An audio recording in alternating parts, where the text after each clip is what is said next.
Yeah. Oh, yeah, ZymCast. ZymCast. This is the ZymCast. Listen in. This is easily the worst one we've done. Like far and away. We kept doing them like all they were great. Morning. Like 4 different ones before we started recording. And now that we're recording, it's not good.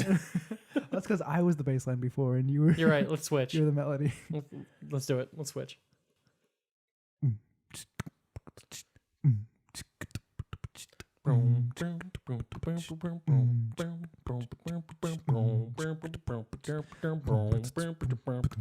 ZymCast. It's ZymCast. Listen to the ZymCast. And it's starting right now. Let's go. That wasn't much better. But it was slightly better. Hey everyone, and welcome to the ZymCast. My name is Chase. I'm Kyle. I'm Cheyenne. Hi. And that window is left open. Good. Okay. We're stuck with it now. The screams of children outside the window will not impede our quest. Like I said, the screams of children now will not impede us at all. That window is closed. The window is closed. After that seamless break. Yeah.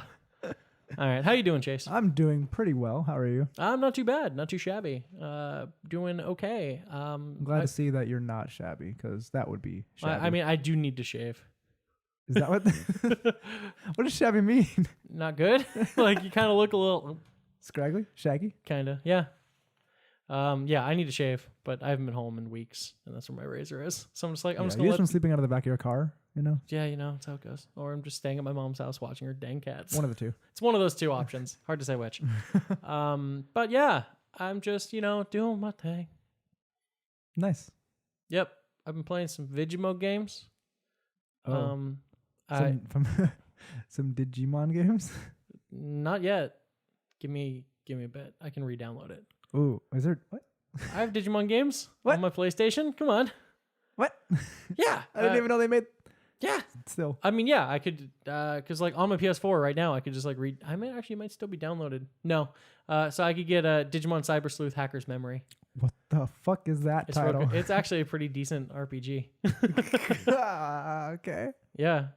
Well, don't worry about it. But that's not what I'm saying. So, with the resurgence of Pokemon, do you think there will be a digital monster revolution? I mean, we're silently going through it right now. You just apparently are completely oblivious. Like, we've gotten like 4 Digimon games in the last 3 years. I assumed that they were older and you just had them on your... Mm-hmm. It's on my PS4. No, there's one coming to Switch. Yeah. WTF? Yeah. No, like Digimon games are making a comeback because like for the longest time, nobody wanted to like publish those games because they wouldn't make any money. And then like out of nowhere, Bandai Namco was like, yo, we made a game just for Western audiences to see if you guys really still want like Digimon games.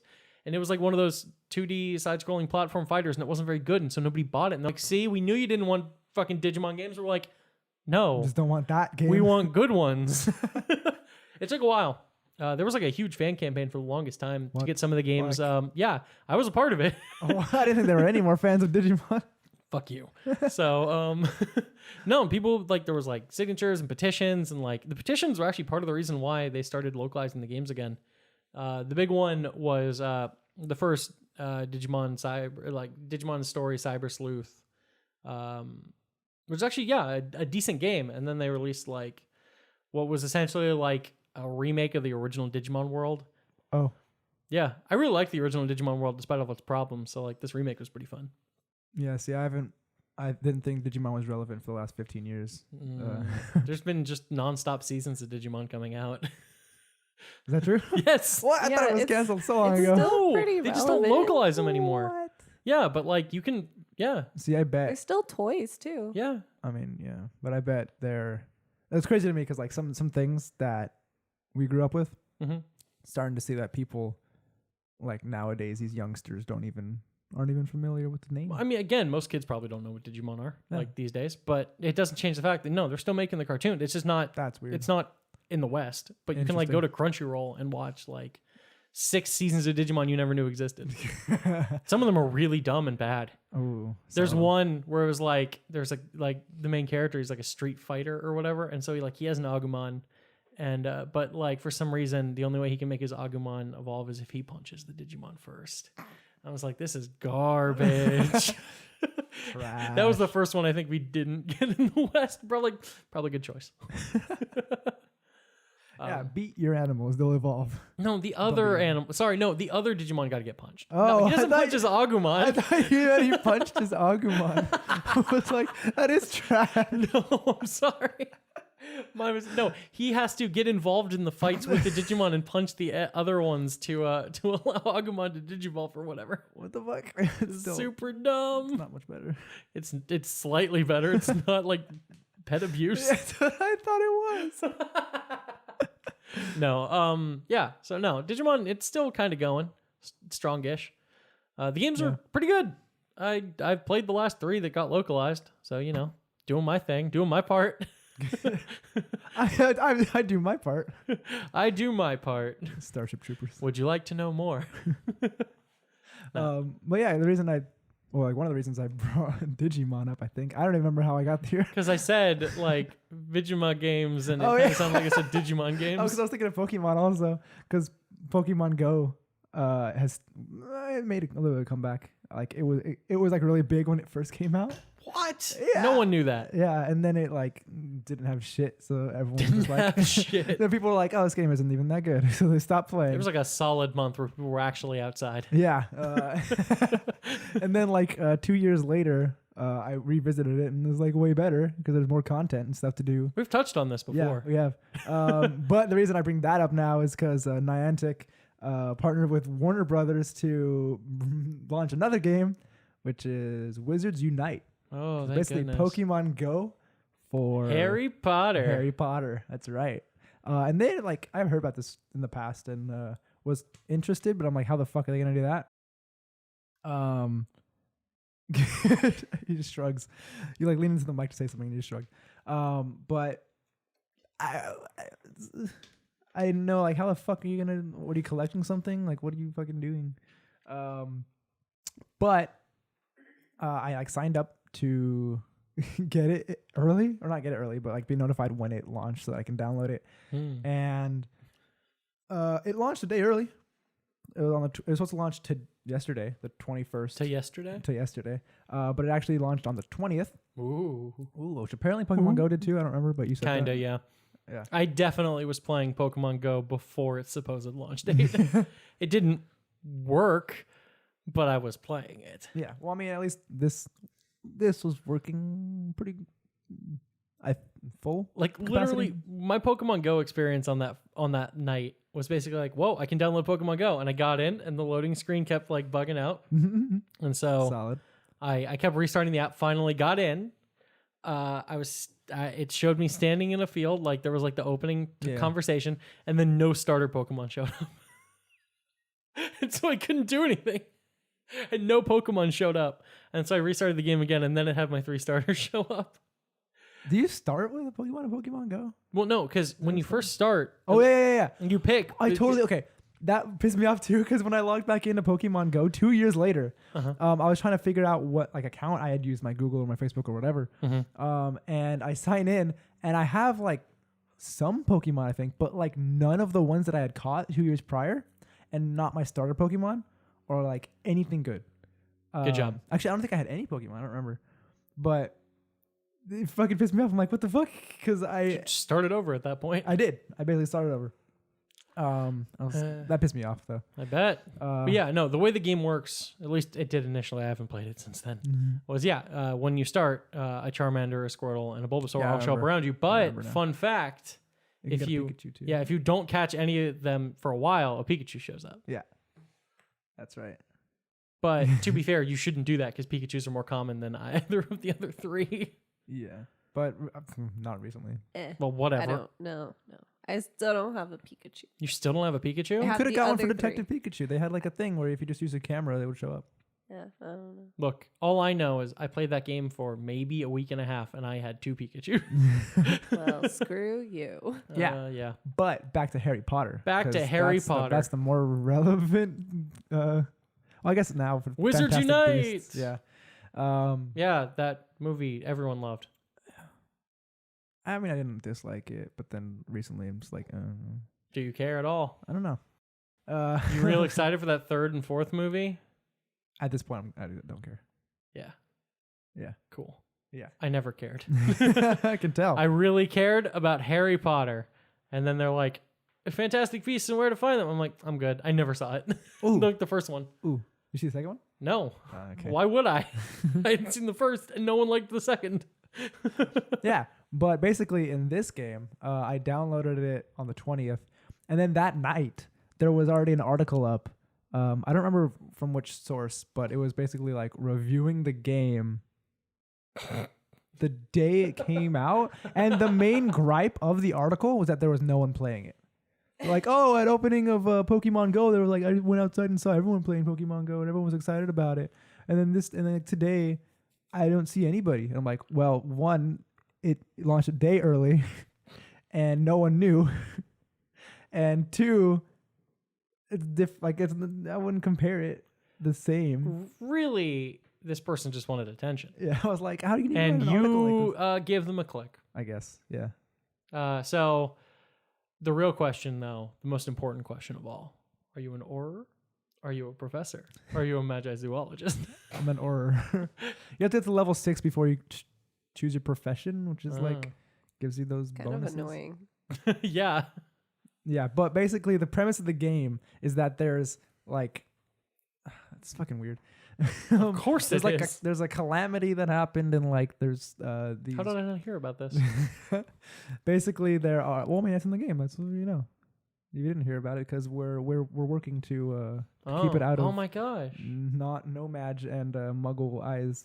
The statute of secrecy, which You better keeps not call me a damn Muggle, man. I live in America. I am a nomad. That's what I said. Nomad and Muggles. Yeah, you said and I'm not a Muggle, and I don't care about them British peoples. No. But like that's like the statute of secrecy is what keeps the wizarding world safe from Muggle eyes and not no Magi's. And No Magi's, no Magi's here. no Magi's at all. But We've gone so far off I know. topic today. but you're supposed to like catch things that are scattered throughout the world and like retrieve them so that Muggles can't find them or whatever. And that's basically the premise of the game. I mean, it definitely makes sense because like Catching those things. the wizards should be really worried about Muggles finding out because like Yeah. one gun could have saved everyone. Voldemort, poof, I win. You guys can work on tracking down Horcruxes or whatever. I dealt with the actual active problem. Yeah, but so then there's like that stuff, and there's like inns and fortresses and whatever, which are basically the equivalents of like Pokestops and gyms, gyms. which use the same location data. So it's the same. Well, to be fair, one. Niantic had a game before Pokemon Go that Yeah, also Ingress. used the same location data. Yeah, but it's weird overall. I'm still playing it. But as we've established, you are a corporate shill. So. Harry Potter. Harry Potter. Yeah, and you have like Harry Potter who talks to you. Seriously, Yeah, and there's Hermione and Yeah, that was weird. that it's seems like a poor choice. It's adult Harry Potter, Yeah, that's why it was weird. but it's modern day. He's an adult. So was Harry Potter. Those were definitely set in contemporary times. It was set in the 90s, no? No, well, Or okay, they came out in the 90s. but Yeah, like, because it started, but the movies weren't set in the 90s or whatever. Like, but and like the Thought they books were were. set contemporary. No, basically they're Yeah, the books are 90s, but the movies are more, they kind of, it's I whatever thought it year was they were turn of the released. century. Oh well, Well, I mean, the movies started coming out in like 2001. I don't know. The fact is, yes, Someone Harry look into Potter it. would be like 10 years older, I guess, but still. Yeah, that's like yeah. Yeah. I don't know. I think I would have liked it more if they had just left Harry Potter and like Hermione out of it. See, what you could In have the done that game? was really Well, I mean, cool. they gotta squeeze that. No. It you just gotta felt wrong. tease that, not squeeze that.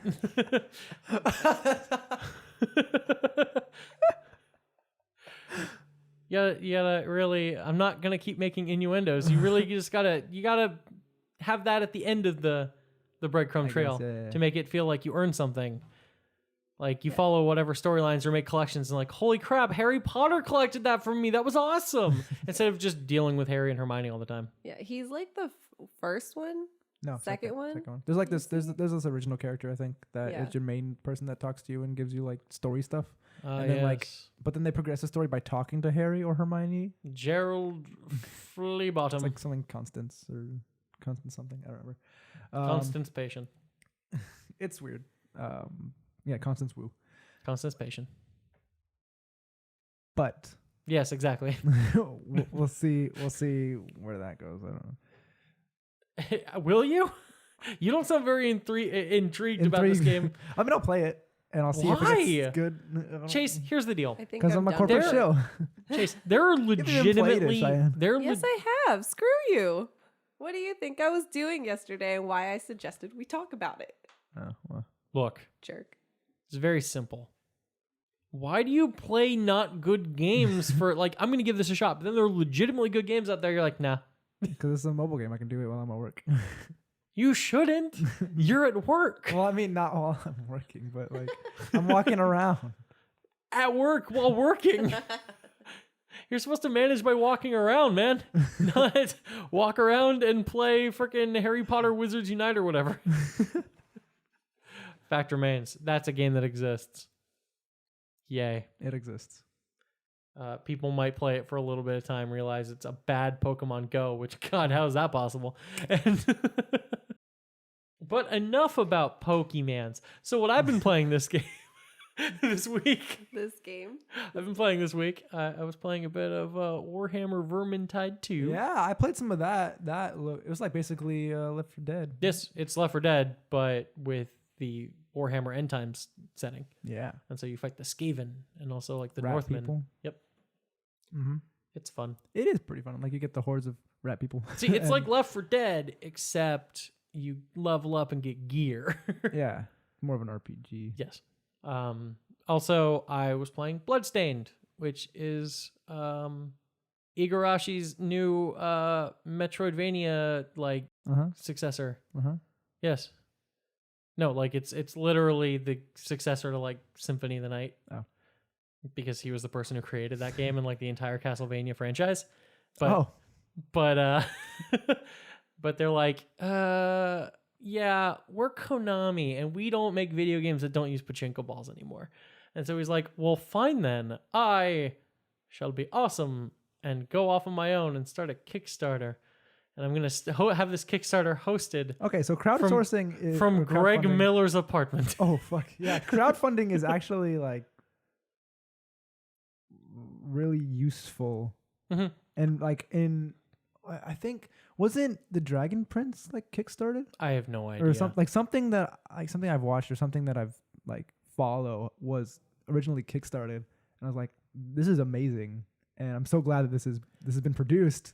And it's mostly because of like crowdfunding. So I can say though that related to the Dragon Prince and related to crowdfunding. Oh, nice segue. So Veronica Mars. That has what was that crowdfunded? Nothing to do with what there was going. The movie I think was. What the fuck?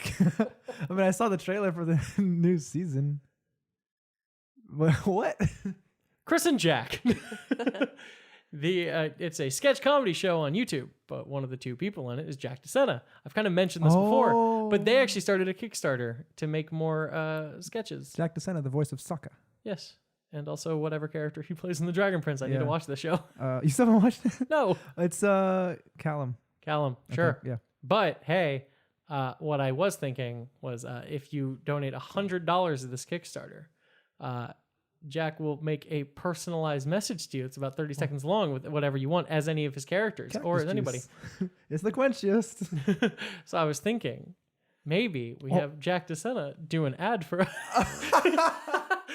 as Sokka. Oh my God. What? Watch the ZymCast. It's the quenchiest.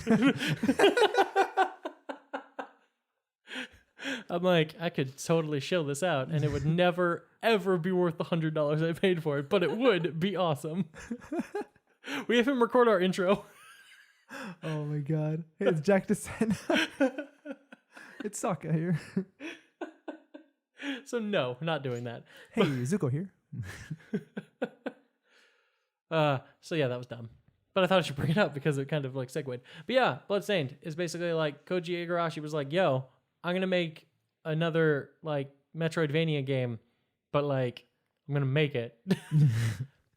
Basically, the way crowdfunding video games works, I'm fairly confident that money is not enough to make a video game.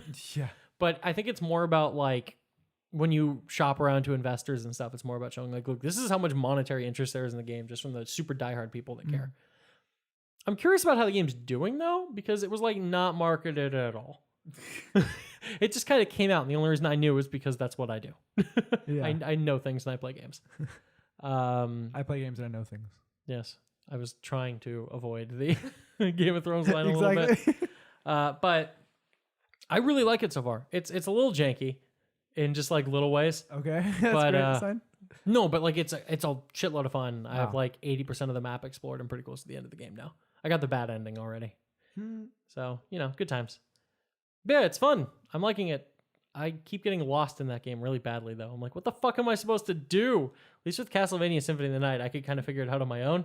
This game has some weird moments where you're like, I'm fucking stumped. It's like me in Halo. Like, where the fuck do I go? No, this is much worse than anything you got up to in Halo. I'm sure. Halo, there's a fucking waypoint marker. I mean, is there one in the Hidden Combat Evolved? Yes. Okay, so I'm stupid then. There's no way you could have gotten out of the second level without a fucking waypoint That's the marker. thing, I'm fucking running around like, where the fuck do I go? Because like, for instance, there's like a part in the game where you get an ability that allows you to like flip gravity. So you like run on the ceiling. You can like flip this anytime you want. Clearly an homage to Castlevania Symphony of the Night, where after you supposedly beat the game and get 100% completion of the castle, then you go to the inverse castle where you go through the entire castle again upside down. Oh, right. I've heard about that. It's so fucking smart game design where you're just like, you build this castle and it seems like it works one way, but then the game also has it work entirely correctly upside down, but you never notice that it would until you're doing it. That's just good game design.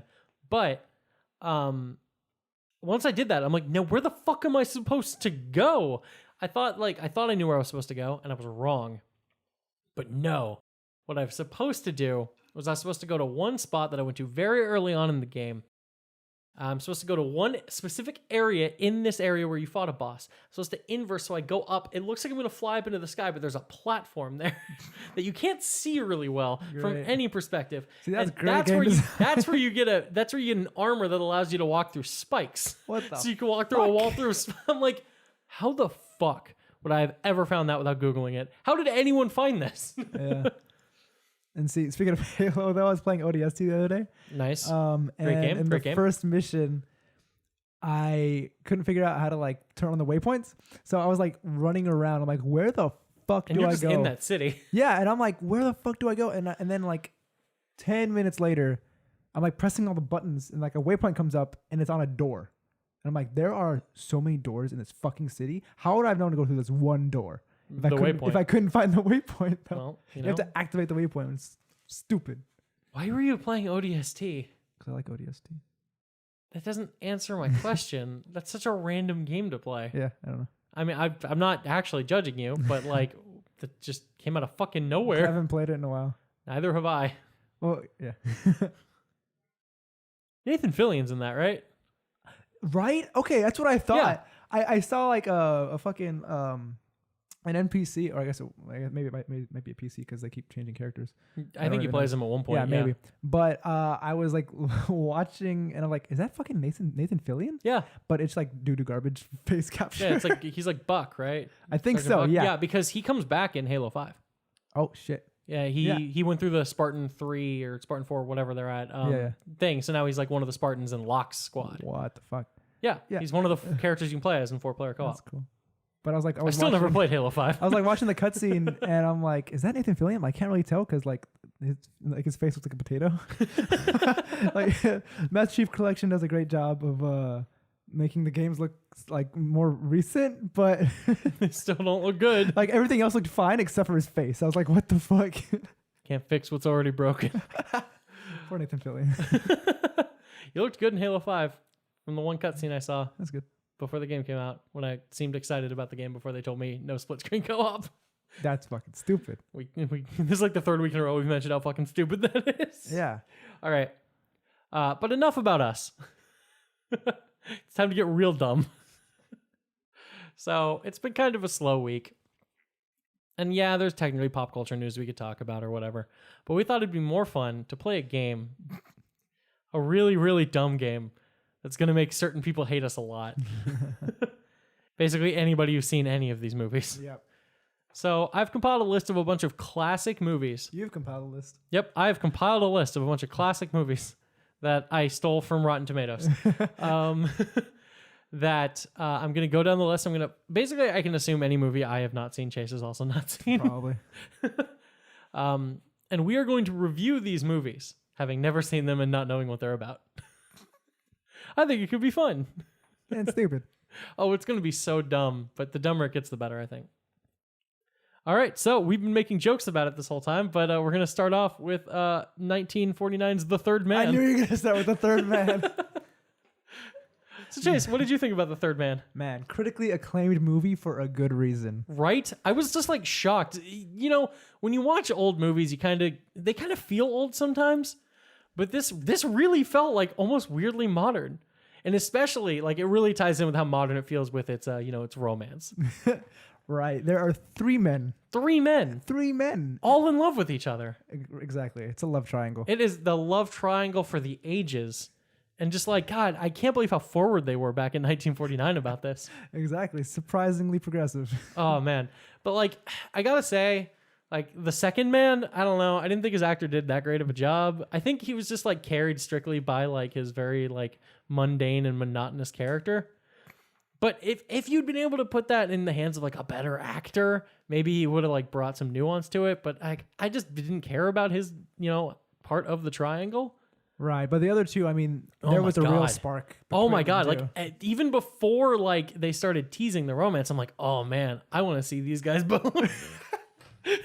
And you did, in graphic detail. Graphic detail. Surprisingly forward movie. Oh my goodness. So yeah, I think I'm gonna give it like a 9 out of 10 on the Kyle scale. Yeah, I mean, I would 8.5 if not for that second actor. The second man, he just really dropped the ball. Man, but that third man. Oh man, what a man. He just came in there, like, probably at the halfway. He came in there.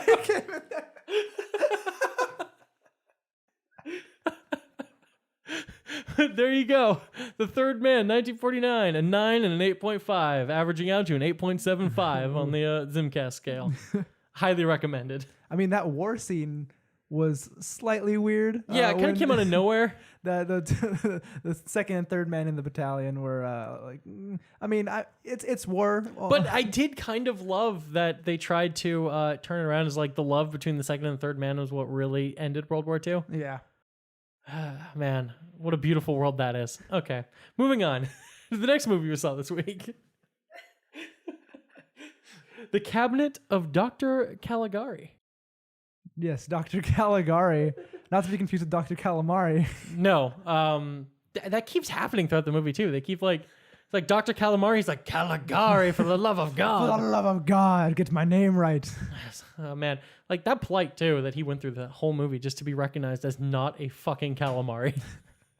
It's like a really interesting B plot I never would have suspected coming. Right, but I mean, who would have thought that inside his cabinet the whole time was just a human head? I know. Like, they've been building up so long. Like, what is in the cabinet of Dr. Not Calamari? Yeah, it was actually his wife's head. His wife's head. Like, I kept wondering why, his wife was just always in the chair and you never quite saw her. I thought it was like a stylistic choice where it was like, he was like feeling so distant from her, so she like didn't even have like a face. And so you would always see her from like chest down. Yeah. And it's like really like dehumanizing her. But then, oh my God, when they pan up to reveal like her stump and then he opens the cabinet and the head's there. But then she's talking to him. The whole time. There was dialogue. That's what confused me. I'm like, yeah. I'm like, what? Oh man, it was such a freaking crazy twist. It's like probably one of like the first horror movies. And oh man, it really, actually, now that I think about it, I think that is actually one of like the first horror movies.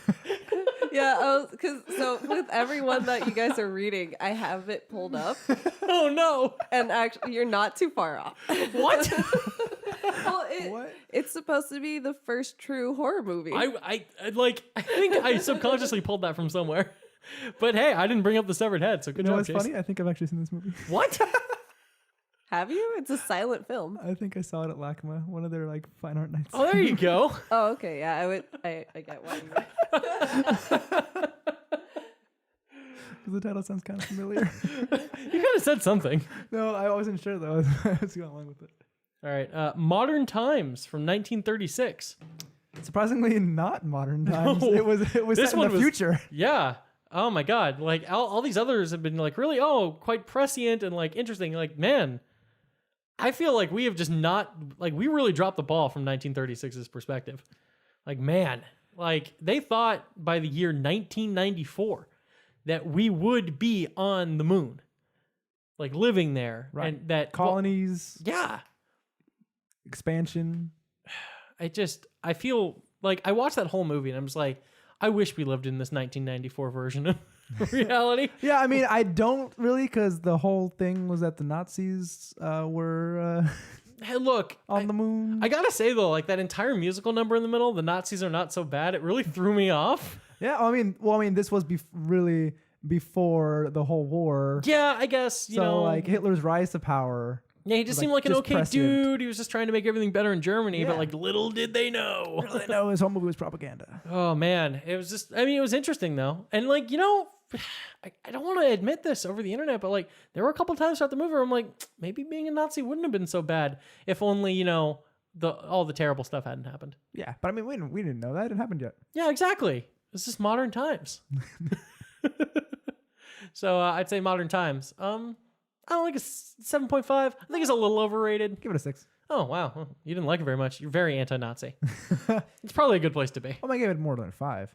That's true. I mean, you know, like because I mean, a 6 is you know, it's a good movie. I mean, it's like an okay. Just like a 5 is like an average movie, right? Yeah, I guess Yeah. a 6 is like fair. Yeah, and like 7's like okay, good-ish. Mhm. I guess okay. So let's break it down on our scale. What is the scale we're using? All right, so 1 is just garbage, right? How about we can say 0, but I don't know if we can rate a movie 0. You can't rate 0 out of 10. So like 1 is like garbage. 2 is terrible. 3 is bad. 4 is like 5 is fine. Or it's like it's it's Neutral. average. Yeah. It's average. 6 is fine. It's fair. I'd say like 7's like good. Good. 8 is great. 9's amazing. 10 is 10 the is- best thing yeah. I've ever fucking seen. 10 in is my life. Avatar. James Cameron's Avatar. No, M. Night Shyamalan's The Last Airbender. No, sorry, that's a 1. That's a 1. But actually, I don't know.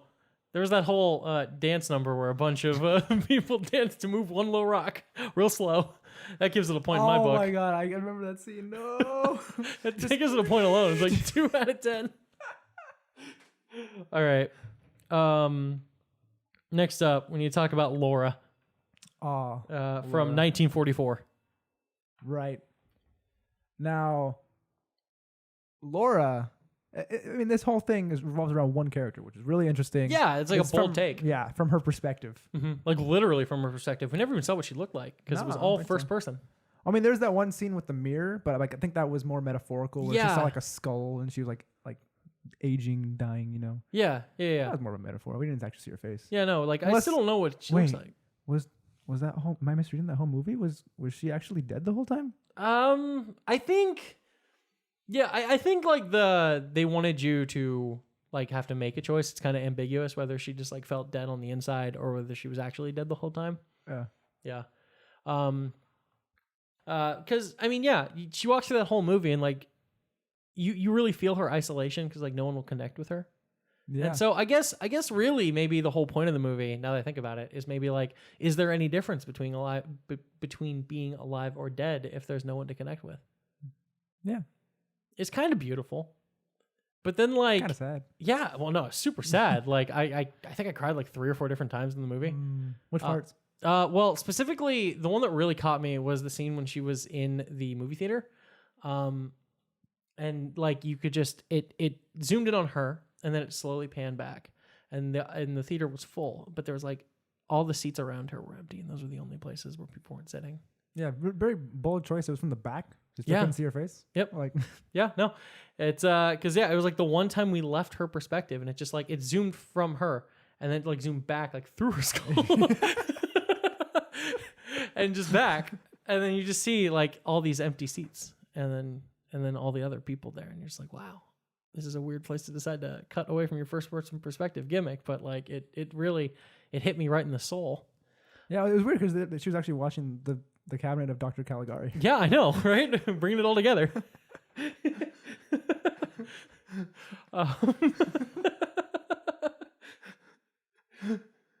But The timeline adds up, right? yeah. But yeah, probably the other place that really hit me emotionally was the scene with the cat. Right. Right, Chase? Right. Oh, that poor cat. I know. Like, just, it only had one paw. Like limping all around. Limping. It only had one paw. It was crawling. It was totally depressing. I just see that image of that cat with its little with full stubs, and it's just reaching out one paw to her, but it's behind the glass, and she can't get to it. No. And it was Can't even connect with animals. I imagine it was metaphorical in some way, but I didn't get it. But I still knew somewhere in my soul, I think I understood it, so I cried. Also, it was just sad to see a one-pawed cat. That imagery. Oh, poor cat. But yeah, like I don't know. Like I feel like, I mean, it's not the darkest movie we saw in our little movie marathon, but I feel like maybe it'll stay with me for a little bit. It won't be though. What haunts my fucking dreams. But let's get our ratings first before we talk about that. So I'd say like a 9. I'd say another 9. I would say 8.5. Okay, man, you just really don't like. None of these have like really like given me a 9. You know. All right, but definitely talking about a truly haunting and horrifying movie, The Philadelphia Story. Ooh. Cheyenne. Yeah, who knew Ben Franklin was actually a serial killer? I know. It messed with me, man. Like, just the sheer amount of detail they went into in 1940. Right. Like, you'd think people, like, they're just knee deep in World War II. You probably want to get, like, really happy stories, but I feel like, I think I read somewhere that the writer for The Philadelphia Story, he was actually wounded in battle. And he was sent home, and he kind of like took the ideas of what he saw on the battlefield, and he's like, the horror of man, and he threw it onto Ben Franklin. Yeah. I mean, there were like bodies and bodies underneath his house. Yeah, like his house was the foundation. I think the metaphor there, like all these movies are so metaphorical. Like we don't make metaphorical movies like this anymore. I think the metaphor they're trying to build though is that like the story of Philadelphia is built on the foundation of the dead. This whole country. Yeah, and so they really, so then that was really why the entire foundation of his house was made of corpses. Yeah. It's like, it was weird accent pieces of skulls, like, lining. Like, nobody seemed to question it, too. Nah. It's like, oh, hey, I'll go over to old Ben Franklin's house. Old Benny Franks. Yeah, I mean, all the time, like, but no one questioned the dead bodies. They just, they thought it was just like, it's just Ben being weird, probably one of his experiments. I did really like though the way that they twisted historical stories, like how he like to kill one of his victims. There was a thunderstorm. That's literally what I was gonna say too.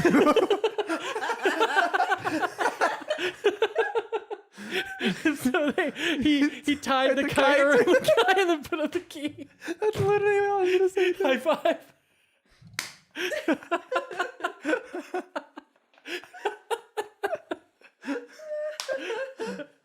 You know what's really funny about that? What? Is it's a true story. They actually found a lot of dead bodies underneath Ben Franklin's house. Wait, what? Yeah, or in his basement. Oh, are you serious?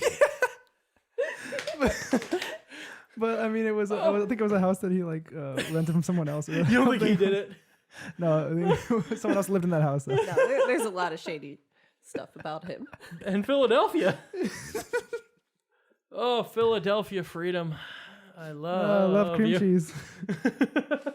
The cream cheese was actually made of the paste from the ground up human bodies when he was trying to move.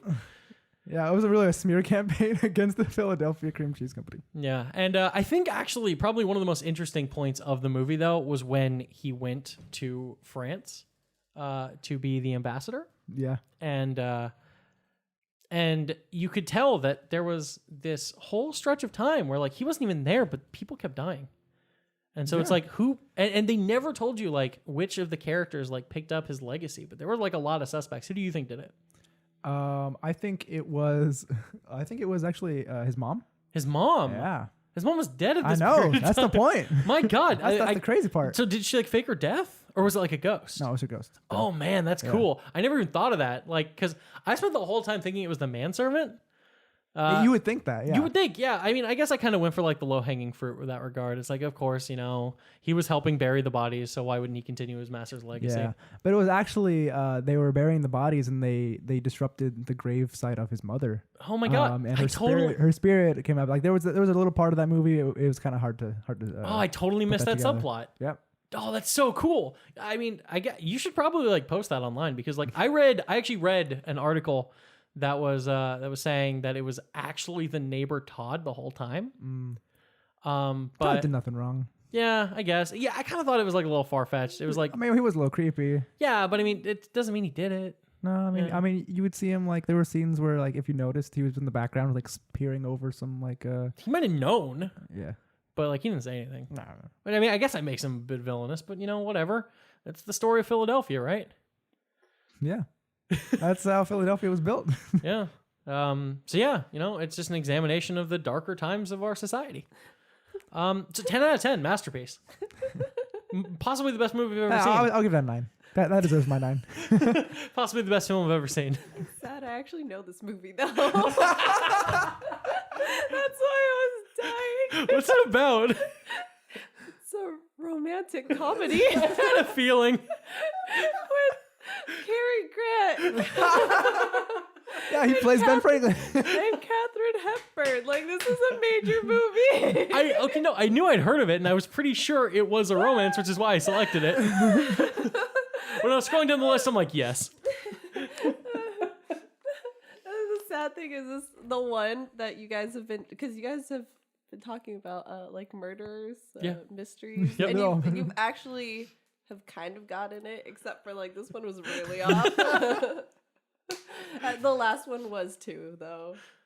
Oh man, good times. You guys reviewed a Charlie Chaplin. Yep. That one killed me too. I knew that one. Which one was that? Oh my God. What is it? The Modern Man, I think. Modern Times. Modern. Yeah. Modern Times. Yeah, he did Hitler. It's okay. I wasn't that far off. No, he didn't do Hitler. No. He was Hitler. No, he wasn't. But that's not what that movie is about.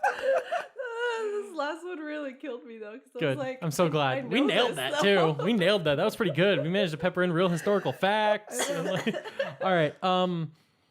Next up, we saw The 400 Blows. Right. Not to be confused with 300. No, that much better movie than this. Like it was. Look, of all the movies we watched, like this was a classic. Like this one's just, oh my God, just mind numbing. It was like 8 hours long, and I get why based on the premise.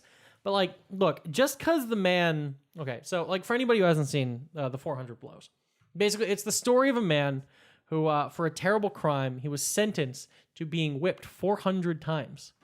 And in between every whipping, they ask him a question. Yeah. And that alone would have taken fucking forever to get through.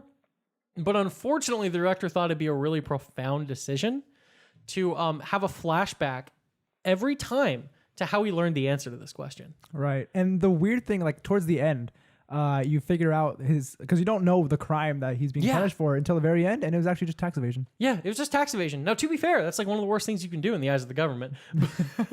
But yeah, I was just like, my God. 400 whippings. Yeah, 400 blows. Lashing. Yep. And it was just like, it just dragged on and on and on. I wanted it to end. And I'm like, I kept thinking they were going to do like a jump to where like we'd skip some. No, all 400. Yeah. It was weird. It was like, what's the distance from the Earth to the sun? Like what? Yeah, like how, and then like they Like, go he knew into- the answer. He knew the answer. And like, what would have happened? Like, I don't think they ever went into depth. Like, what would happen if he got it wrong? Yeah. Like he you got feel like every question right. He got every question right. He made it. And so like it was just such a powerful moment though, because like they unchain him and he just dies because he got whipped 400 times. Cheyenne's looking for an answer, something to say. I do gotta say though, I do though. I do gotta say though, they actually, like, I don't know if you know, it's like a little known fact, but this movie was remade not too long ago. Much better film, Slumdog Millionaire. Yeah, okay. I was waiting to see if you would go there. Yep, I did. Much better version of the material. You were describing this and I was like, Slumdog I'm so Millionaire. glad. 3 out of 10. Could have been like 10. The 10 blows. Much better movie. What did you think, Chase? You've been pretty silent most of the time. This one didn't do much for me exactly. Still a 3. I give it a 3. Okay. Hey, we agree on one for once. Yeah. Look at that. Okay, so Chase, I didn't actually get the chance to see this one, but could you give me your opinion on Doctor Strangelove or How I Learned to Stop Worrying and Love the Bomb? I forgot that's the full title. Wait, what's the full title? Doctor Strangelove or How I Learned to Stop Worrying and Love the Bomb.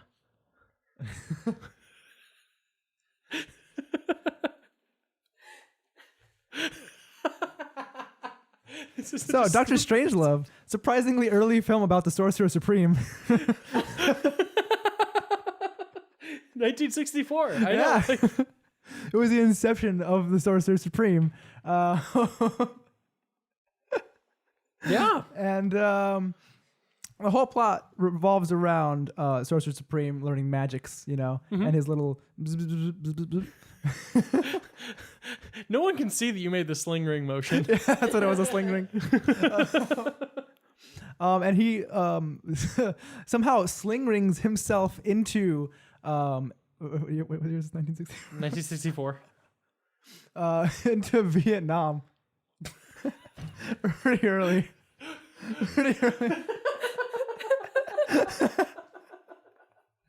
Into a bunker of nuclear missiles. And somehow his sling ring goes back through the portal. Oh and no, I was about to ask, why didn't he leave? Yeah, he gets stuck there with a bomb. And the whole movie is about him in this locked room, unable to get out, and having a dialogue with this bomb. And over the course of the movie, he learns to love the bomb. Ah, man, that's they took that in a weird direction. That's very different than the source material. Actually, no, yeah, I think I remember reading an article like a couple years ago that like so many people associated the character of the Sorcerer Supreme with that film that they actually just changed. They dropped the love off of his name to try and like put distance between his character and that film, because that was just everybody's like cultural touchstone to Doctor Strangelove. And they're like, cut the love. We don't want any of that bullshit. Doctor Strange. That's it. So yeah. I mean, what did you think about it though? Like, scale? I'd give it a 8 out of 10. Oh my God. Okay. I should probably see it then. Yeah. I had to, unfortunately, like go feed my mom's cats during this period of time. So, and God, it takes forever to feed those damn cats. He shit all over the floor. Oh yeah. I don't think you said that. I didn't share that. No. So fun fact, last night, my mom's cat decided to be a real dick. We're just having this passive aggressive war between the two of us. We're both getting on each other's nerves. But I changed his litter box yesterday, and this morning when I went to feed him, I see his litter box, and he has displaced all of the litter from the litter box and made a big old pile on the ground and shat there. Because he's a bastard. That's right. He has no father. Not that I know of. 1932's Freaks was, I think, the next movie you saw. Look, I mean, we didn't watch them in order. I guess not. This list is not in order chronologically at all. Freaks, just Freaks. Freaks. Oh, okay. I love this because it actually had, surprisingly, filmed in 1930s, but it had Linda Cardellini. Yeah. And, oh my goodness, is it related to Freaks and Geeks? Freaks and Geeks is actually the sequel. Yeah. Oh, okay. Set 60 years later. Yeah. So, no, because like before we really talk about the movie, a lot of people really thought that one of the biggest problems with Freaks was that it actually wasn't gathering enough demographics. Yeah. It really missed that geeky, nerdy that demographic. Intellectual. Yeah. And so like they thought when they like rebooted it into the TV show version that they should add like, the geeks to the storyline. So yeah, it's really actually interesting, like, because Yeah, I mean, Freaks and Geeks is essentially just like an entire season adapting like this one movie by just adding a bunch of material. Yeah, and it's weird because this Freaks feels eerily similar to The Outsiders. Yeah, right? Yeah. Like, clearly, I never knew because I'd never seen, Freaks before, but like, it's really clear The Outsiders is kind of like wholesale ripped the plot from this movie. And then like when they adapted the show, they just like took out all the, interesting stuff. I mean, there's a character called Bubblegum instead of Soda Pop. Yep. No, Bubblegum was like my favorite character, and he did nothing, but he had that dry wit that you don't expect in these old movies. Exactly. And I didn't know how old Linda Cardellini was, but like she's an age a day. No. Good looking for her age, I will say. She's about like 90 now. But surprisingly gruesome scene with the Freaks pinning down a fat kid and carving the letter into his stomach. You're just literally stealing that from it.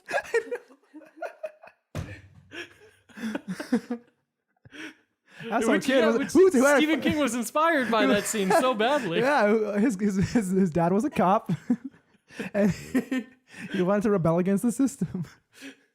And so what he started doing was he started carving his father's name into all of the little fat boys around town. There were a lot of fat boys. There were a lot of them. And he kept, his whole plan was that like somebody would think his dad did it, like abusing power, and it worked. That was the crazy part. Like, I mean, 1930s, like, they just went with it. Their investigation systems were very poor. Like his dad even started like, God, did I really do this? It was all the drinking. I did fall asleep pretty early. It was all the drinking. Like he thought maybe it was like a split personality thing or something. Yeah, but I mean, other than like that whole like the bubblegum non-existent plot and like the carving and stuff, I really thought the movie just like didn't do much. It was just like some girl who fell in love with some like 2-bit loser, like joins the gang, and then they just kind of wander around. It was like a bunch of like nonsensical plots that just kind of like strung together in the course of like I guess a film, and it just ends out of nowhere as if there was supposed to be like way more of it, which is actually I hear why they canceled Freaks and Geeks after the first season with no real like development, because they thought like, yeah, we could make a second season of this. Everyone loves this show, but it wouldn't capture the true spirit of the movie, which just ends mid-sentence. Like I still want to know. Like it's provocative. It's like, Charlie, when did you? And then it's done. When did you what, Charlie? When did you what? What did you do? People have been wondering this for like 80 fucking years now. Yeah, I don't know though. I feel like the remake is much better. So it's like I don't know, like 6 out of 10. I give it a 6. Okay, cool. So Chase, I also had to feed the other cat again. A fistful of dollars though. What did you think? Fistful of Dollars. It was a pretty good movie. I mean, it was weird to have a whole movie like based on a character that could only use one hand because the other hand only was always holding on to money, and it was just $2. Like it wasn't even that much money. He just like couldn't let it go, and I think it was really what was the movie? A Fistful of Dollars. When was it? Oh God, when would it? I think it was a commentary on capitalism. Yeah, 1964. Sure, perfect. It was a commentary on capitalism and how we always hold on to our money. Yeah. I mean, well, we spend it, but it's the sheer importance of money in our economy. So, like, why do you think they went with the genre they went with then for that message? It was really weird. It was like it was an action kung fu movie. Yeah. Where he only fought with one side of his body, really. I mean, he used his like right leg, but like his hand was out of commission. Yeah, well, yeah, of course. Yeah. When it was like in commission of the money. Yeah. He was making commission. Yeah, he was on commission. From every guy he kicked $2 more for every baddie. I didn't really get the plot though. Well, I mean, was there even really a plot? I don't think so. I think it was just like him going around. That's why it was just the commentary on the money, you know? Yeah, commentary on the money. That fistful of $2 that he won't let go because that's his commission. Yeah, it was. It was weird because every time he got money, he would pump it back into the economy, spending some stuff. But then he would always just hold on to $2. Back then, you could actually get stuff with $2. Yeah, and so I mean, it was. That being said, just one last question. So the star of this movie, what's like? And this is definitely considered one of their biggest classics. But like, what would you say your favorite film that they've starred in is? Oh, Giorgino Valentino. I would say probably. Well, I mean, I feel like he was cast in this just because of his body, and he has like he's really bad at like actually acting, and he like, but. That's why he had like virtually no dialogue except for like, "Hey, give me them smokes." Well, he definitely didn't have a name. And I think that my favorite work of his would probably be the Yorkshire Cup. Again, it's like a spy movie where it's actually set in England, and it revolves around these guys trying to steal a like the trophy from a dog competition. Oh. Yeah. And he's trying to stop it. I mean, it did some good work in that movie. Okay, cool. So what would you give Fistful of Dollars? Fistful of Dollars. For the action scenes alone, because there's virtually no acting, I would say probably a 7. Oh, okay, cool. You said a fistful of dollars, and I was like, I know that. Yep. I was like, my dad has made me watch this, right? And so when I looked at it, I was like, yep, that's why. Oh. Although, Chase, you said something He was about, feeling lunky though. You said something about kung fu, right? Yeah. You're not too far Was because Bruce Lee? there's they took like the plot from another movie about a Yojimbo, Ronin. right? About a Ronin? Yeah, Yojimbo. Yeah. So like Jimbo. Yo Jimbo. Yo, Jimbo over here. That's Kira Kurosawa, I believe. Yes, famed Japanese filmmaker behind Seven Samurai. I can tell you, it's also on this list. Yeah, it is. But I'm not gonna bring it up. Hey, Chase, do you know what genre that is? It's a Western. Well, what kind of Western? It's the yummy kind. Is it spaghetti Western? Yeah. Italian? Yeah, it's Italian. Most of his early movies were Italian. Oh. They were almost all spaghetti westerns for a long time because in America they didn't want to make westerns. It's a yummy kind. Sergio Leone. Yep. Oh, well, I wasn't far off with the name. What did I say? Giorgino? Okay, but to be fair, Valentino? That's an Italian. I asked the for the same. star, not the director. Yeah, not the director. Clint Eastwood. Yeah, I know. All right. I know. I'm surprised you didn't know that one, though. I mean, he had a confused look on his face, so I had to run with it because I just knew that would be fun. Oh, no. All right, next up, The Lord of the Rings, The Two Towers. No. Oh, wow. Surprisingly topical movie set right after 9/11.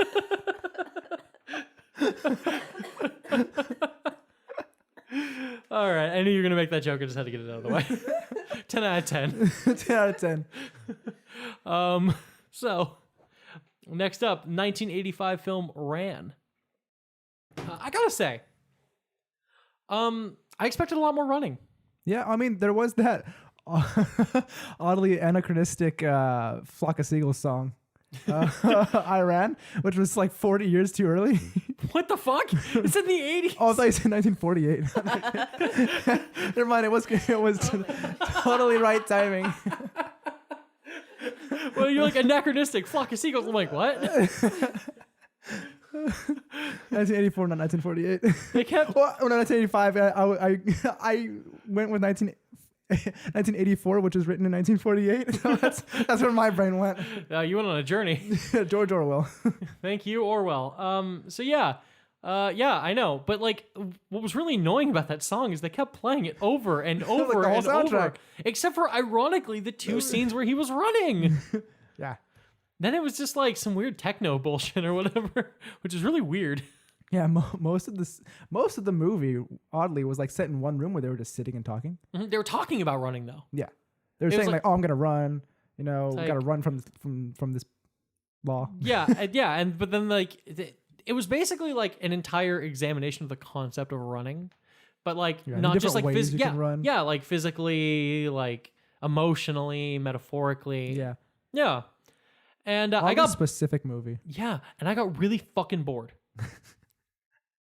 Look, like I can see it's not for everyone. I mean, I don't know. I kind of like those kinds of movies sometimes, but like you can only talk about running for so long, I think, and it's not 221 minutes. Did they just like not care about how long movies used to be? I know there was an intermission when this used to air, but I did not take one because I didn't think about it. But I mean, wouldn't the intermission not count for the runtime? No, it doesn't. But that's the problem is that like I Right, you sat through the I whole- sat through the whole thing in one go. I guess I was supposed to like go out, stretch my legs, go to the bathroom, buy some more popcorn. Yeah, But take a break from all this talk of running and actually take a run, maybe. yeah, maybe probably good for the soul. Maybe that was the whole point of the intermission. Everyone was supposed to go for a jog around the theater. Yeah, get But some exercise. I did not. I kept watching more movies. I don't know, like 4. It's not a bad movie. It was Yeah, just I would say like, 5. oh, okay. Wow, I think this is the first movie you like more than me. And then 1933's Duck Soup. Oof. Oh man, this movie made me so hungry, Yeah, and I don't even like duck soup. yeah. I mean, it was a really big payoff. It's always a big payoff when they like do the thing or say the thing the title is. Yeah. And towards the end of the movie is when we actually got the serving of duck soup. Yeah, no, I've been waiting the whole time, and they Yeah. really stretched it out. Yeah, I mean, it was weird. Like it was another movie where it was like set in one setting. It was like in a cabin. I think they just like to do that a lot. Yeah. For like saving money. Yeah, I guess so. Like one set. Yeah. Yeah. They were like in a cabin, and it was they basically just like talking, and it was really weird because it was not what I thought it was about. It was they were trying to like sniff out a traitor amongst them. Yeah. It was like super cool. Yeah, super like heated conversations, and that's like way more interesting than I guess Iran was. Yeah. Well, Iran. yeah, obviously. The Iran. country of Iran. Exactly.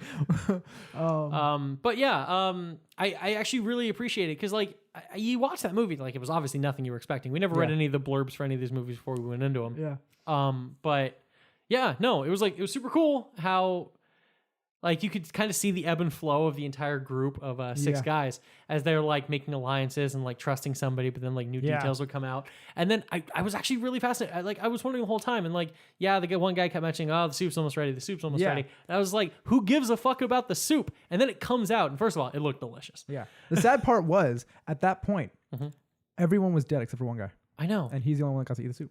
Yep. And he got to eat it. And then at the bottom of the soup, after he ate it all, there was a small piece of paper. And it said, I knew it was you, and I poisoned the soup. And then he died. And it was just like, oh, fuck. Yeah. It was so fucking cool.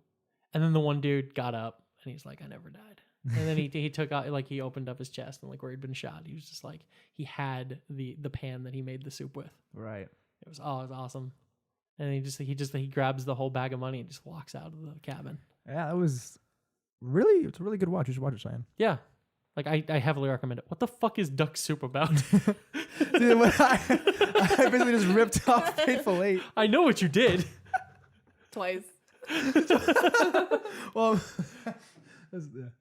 I've seen Duck Hateful Eight Soup? recently. Fueled by it inspired reminded me- silliness and blessed with some of the Marx Brothers Yeah. most brilliant work. You said 6, and I was like, oh, wait, how many Marx Brothers are there? There's 4. Yeah. You're close.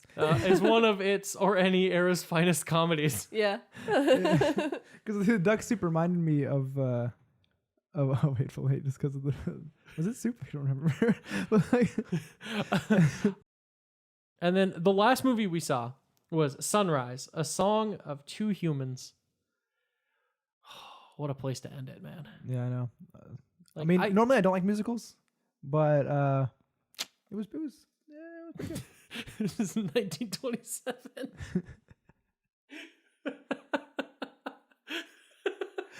It was so weird. It was a silent musical. Like they were singing and dancing, but you couldn't hear any music.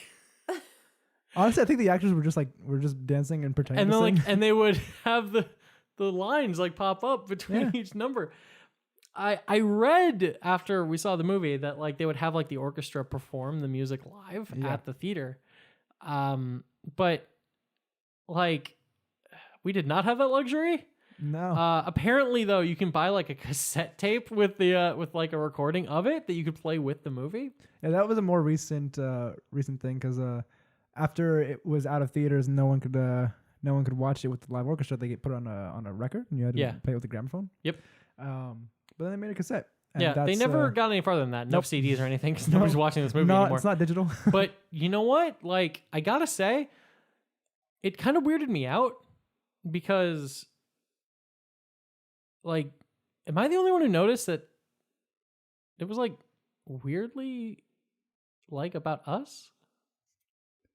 I don't think I noticed that. No. Really? Okay, so like the movie. I mean, like, let me break down like beat for beat. So it was about two guys who started working together, and then like they kind of like climbed up the corporate ladder, but they went their separate ways in the company. And then so they thought that they should make a radio show together. Whoa. And so that's what brought their friendship back together. Did you not realize that like how similar this was? No, I kind of just watched it to watch it. Oh my god, yeah, no, I was watching the whole movie and you were just sitting there like like bobbing along to the non-existent music. And I was just enthralled because I'm like, did they steal our live story? And I hope they did because like the success that they achieved through their radio show was astronomical. Yeah. But then I really hope we stop following that at about the point where my character gets cancer. Your character, yeah. Yeah, Lyle did not turn out great in the end. He definitely, I mean, they didn't say it in the movie, like it ends like with him in the hospital bed, like he isn't dead yet, but like it did not look like he had long. And Jace was he promised to continue on. He loves that Fucking name, by hate the that way. name. That shall be the name of our first child. Oh, fuck you. Excuse you? I mean, that would need to happen to Yes. get the first child, but like that's not the point. All right. But yeah, so like I think I was so distracted by that fact I couldn't enjoy the movie for itself. I don't know, like 5 out of 10. I was barely paying attention. What did you see? I mean, I was pretty enthralled with the beat that was non-existent, but I had in my head. There you go. And it was, I mean, the musical aspect of it, just like them dancing. Just good dances. Yeah, I mean, it was like a full cast. And when it wasn't about these, or it was mostly about these two guys.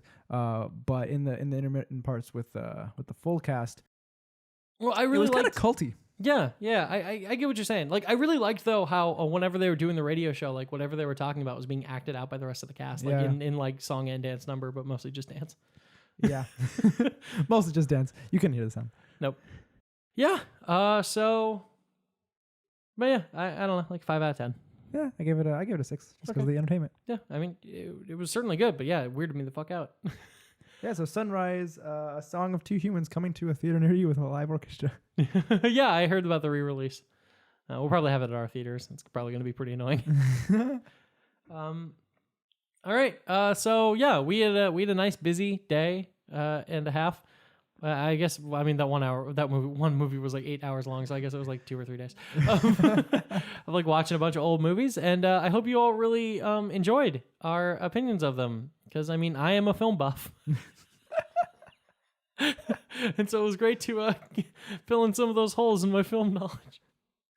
Yeah, so if you've seen any of these movies or any other movie and want to give us the plot, tweet us at Zym, Because we can't Google it. at Zym Media. Well, I mean, Just I give want us- to hear give us- other people's opinions. Yeah, I want to Oh, hear okay. your plot. Like, Yeah. what did you get out of a certain movie? Yeah. The more famous, the better. Yeah, no matter how nonsensical it was. This was so stupid. All right, thanks for listening, everybody. Thank you so much, and make sure you just don't hold on to $2. It's actually the opposite of a theft deterrent. That one pained me the most, though. You know what they say, 2 in the hand is worth none in the bank. All right, so I was Kyle. I'm Kyle. We're Kyle, and I was Chase and not Jace. And that was Cheyenne the whole time. Bye. This was her idea. Blame her.